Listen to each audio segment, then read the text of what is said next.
পানিহাটি এলাকায় বেশ কিছুদিন যাবৎ দুটি হাই স্কুল বন্ধ হয়ে পড়ে আছে।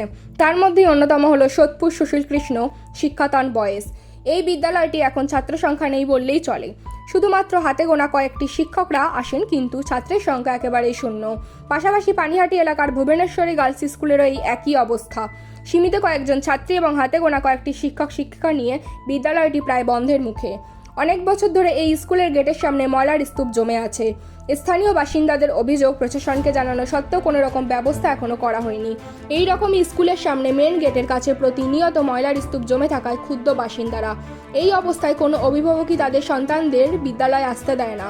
বাচ্চাদের স্বাস্থ্যের জন্যই অভিভাবকদের স্কুলে পাঠাতে আপত্তি, ফলে দীর্ঘদিন ধরে এই অবস্থাতেই পড়ে আছে পানিহাটি এলাকার এই দুটি হাই স্কুল। জনগণের তরফ থেকে সরকারের কাছে বিষয়টিকে ব্যবস্থা নেওয়ার জন্য আর্জি জানানো হয়েছে।